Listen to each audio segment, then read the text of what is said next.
रात का सन्नाटा, अचानक धमाकों की आवाज और मिडिल ईस्ट में बढ़ता तनाव। आखिर वहां हो क्या रहा है? क्या ये सिर्फ एक स्ट्राइक है या बड़े युद्ध की शुरुआत?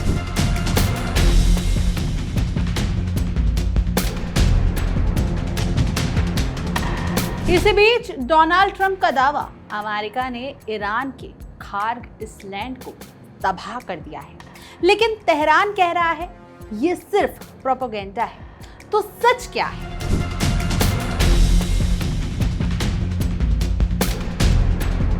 नमस्कार दोस्तों, आप देख रहे हैं इंडिया डेली का डिजिटल प्लेटफॉर्म और मैं हूं आपके साथ तान्या त्यागी। नमस्कार दोस्तों, मेरा नाम भावना सुखीजा है। रात के सन्नाटे में जब दुनिया के कई शहर सो रहे थे, मिडिल ईस्ट के आसमान में अचानक रडार सिस्टम्स एक्टिवेट हो गए थे, एयर डिफेंस बैटरीज तैयार हो रही थी और मिलिट्री कमांड सेंटर्स में रेड अलर्ट्स चमक रहे थे। कुछ ही मिनटों में ड्रोन्स की आवाज, मिसाइल्स की लकीरें और इमरजेंसी कम्युनिकेशन ने उस सन्नाटे को तोड़ दिया। ऐसा लगा जैसे एक नया जियोपॉलिटिकल स्टॉर्म शुरू हो चुका हो। सवाल ये नहीं कि हमला किसने किया, सवाल ये है कि ये टकराव दुनिया को किस दिशा में ले जाएगा। क्योंकि जब मिडिल ईस्ट में कॉन्फ्लिक्ट बढ़ता है तो उसका असर सिर्फ बैटलफील्ड तक सीमित नहीं रहता, बल्कि ग्लोबल इकोनॉमी, ऑयल सप्लाई और इंटरनेशनल डिप्लोमेसी तक सब कुछ उसकी चपेट में आ जाता है। इस वक्त दुनिया की नजरें मिडिल ईस्ट पर टिकी हुई हैं, क्योंकि ईरान, इजराइल और यूनाइटेड स्टेट के बीच बढ़ता तनाव अब एक नए मोड़ पर पहुंचता देखा जा रहा है। मिसाइल स्ट्राइक, ड्रोन अटैक्स और एग्रेसिव पॉलिटिकल स्टेट्समेंट्स के बीच एक बड़ा दावा सामने आया है। यूएस प्रेसिडेंट डोनाल्ड ट्रंप ने कहा कि अमेरिका ने ईरान के सबसे महत्वपूर्ण oil export terminal Kharg island पर एक पावर मिलिट्री ऑपरेशन में भारी नुकसान पहुंचाया है।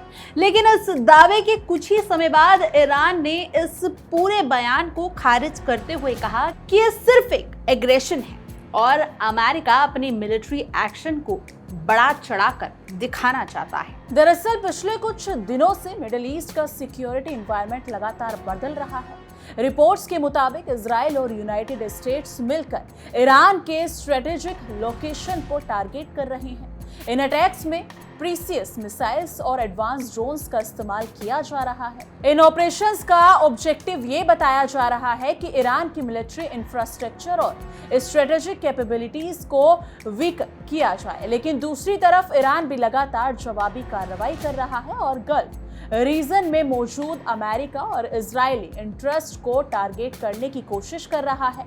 यानी सिचुएशन अब लिमिटेड कन्फ्रंटेशन से निकलकर ब्रॉडर एक्सीलरेशन की तरफ बढ़ती दिखाई दे रही है। और यही वजह है कि इंटरनेशनल स्ट्रेटेजिक कम्युनिटी इस कॉन्फ्लिक्ट को बेहद क्लोजली मॉनिटर कर रही है, क्योंकि अगर ये टकराव फुल स्केल रीजनल कॉन्फ्लिक्ट में बदलता है तो इसके परिणाम बहुत दूर तक जा सकते हैं। खास तौर पर इसलिए क्योंकि ये पूरा इलाका ग्लोबल एनर्जी सप्लाई का सबसे महत्वपूर्ण केंद्र है। दुनिया का बड़ा हिस्सा अपनी ऑयल सप्लाई के लिए मिडिल ईस्ट पर डिपेंड करता है और इस सप्लाई चेन का सबसे क्रिटिकल पॉइंट है स्ट्रेट ऑफ हॉर्मूज। ये एक ऐसा नैरो सी पैसेज है जहां से हर दिन लाखों बैरल्स ऑयल दुनिया के अलग अलग हिस्सों में भेजा जाता है। और यही कारण है कि जब भी मिडिल ईस्ट में टेंशन बढ़ती है तो सबसे पहले चिंता इसी रूट को लेकर होती है। अगर स्ट्रेट ऑफ हॉर्मूज में शिपिंग डिस्टर्ब होती है या मिलिट्री एक्टिविटी बढ़ती है तो ग्लोबल ऑयल मार्केट तुरंत रिएक्ट करता है। ऑयल प्राइसेस में शार्प स्पाइक देखने को मिल सकता है और इसका असर दुनिया की इकोनॉमी पर भी पड़ सकता है। शायद इसी वजह से यूएस प्रेसिडेंट यानी कि डोनाल्ड ट्रंप ने इंटरनेशनल कम्युनिटी से एक बड़ी अपील की है। ट्रंप ने कहा कि इस क्रिटिकल रूट की सिक्योरिटी सिर्फ अमेरिका की रिस्पॉन्सिबिलिटी नहीं है, बल्कि ग्लोबल रिस्पॉन्सिबिलिटी है। उन्होंने कई मेजर इकोनॉमीज से रिक्वेस्ट की कि वह अपने नेवल वॉरशिप भेजकर स्ट्रेट ऑफ हॉर्मूज को सिक्योर करने में मदद करें। जिन देशों से ट्रंप ने सपोर्ट मांगा है उनमें China, France, Japan, south Korea और यूनाइटेड किंगडम जैसे बड़े और इन्फ्लुएंशियल नेशन शामिल हैं। लेकिन इंटरनेशनल पॉलिटिक्स में हर मूव का रिएक्शन भी होता है और इस बार रिएक्शन आया है तेहरान की तरफ से।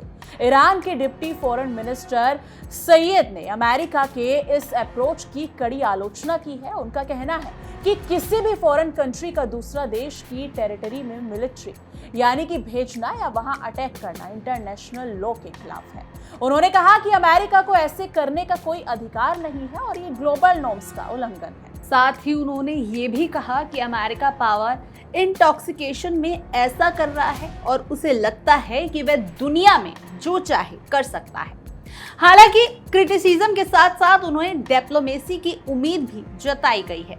सहीद का कहना है कि अंततः कॉन्फ्लिक्ट का समाधान बातचीत और डिप्लोमेसी से ही निकलेगा, क्योंकि वॉर किसी भी समस्या का स्थायी समाधान नहीं होता। लेकिन इस पूरे कॉन्फ्लिक्ट के बीच ईरान की इंटरनल लीडरशिप को लेकर भी कई तरह की स्पेकुलेशन सामने आ रही है। खास तौर पर पॉलिटिकल लीडरशिप और डिसीजन मेकिंग स्ट्रक्चर को लेकर कई तरह की चर्चाएं हो रही हैं।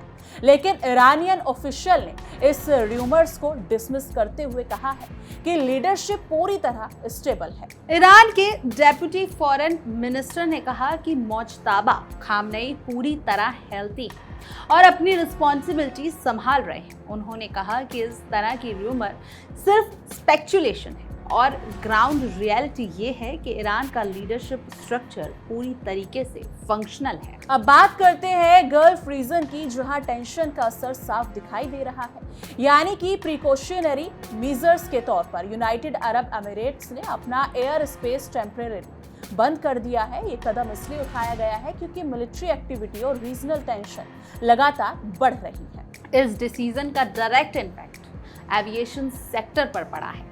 कई इंटरनेशनल फ्लाइट्स कैंसिल हुई हैं और कई फ्लाइट्स को अल्टरनेट रूट्स लेना पड़ा है।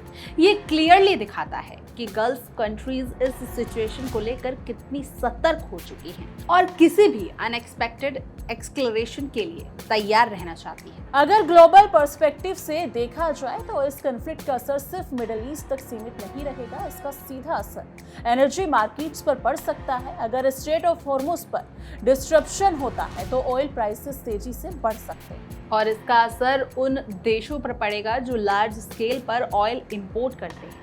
इसमें इंडिया भी शामिल है। अगर ऑयल प्राइसेस बढ़ते हैं तो पेट्रोल और डीजल के रेट्स पर प्रेशर बढ़ सकता है और इन्फ्लेशन भी बढ़ सकता है। लेकिन एक और बड़ा कंसर्न है गल्फ कंट्रीज में काम कर रहे लाखों एक्सपेट्रिएट वर्कर्स की सेफ्टी। इसमें बड़ी संख्या इंडियन वर्कर्स की भी है।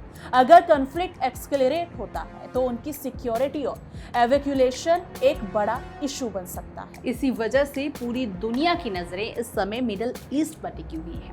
हर देश चाहता है कि सिचुएशन कंट्रोल में रहे और कॉन्फ्लिक्ट फुल स्केल वॉर में कन्वर्ट ना हो। लेकिन तो ओवरऑल पिक्चर यही है कि मिडिल ईस्ट में टेंशन अपने पीक पर है। यूनाइटेड स्टेट्स, इजराइल और ईरान के बीच बढ़ता कन्फ्रंटेशन ग्लोबल जियोपॉलिटिक्स का सबसे बड़ा फ्लैश पॉइंट बन चुका है। अब सबसे बड़ा सवाल यही है कि क्या डिप्लोमेसी इस कॉन्फ्लिक्ट को रोक पाएगी या दुनिया एक और बड़े रीजनल वॉर की तरफ बढ़ रही है। फिलहाल हम इस डेवलपिंग स्टोरी पर लगातार नजर बनाए हुए हैं। आप बने रहिए हमारे साथ तब तक के लिए और देखते रहिए हमारा ये खास तहकीकात, हर खबर की तह तक। देखिए इंडिया डेली 24/7 अब आपकी स्मार्ट टीवी पर। इंडिया डेली मौजूद है सभी डिजिटल प्लेटफॉर्म पर लाइव और लगातार। इंडिया डेली 24/7 हर दिन राष्ट्र को समर्पित।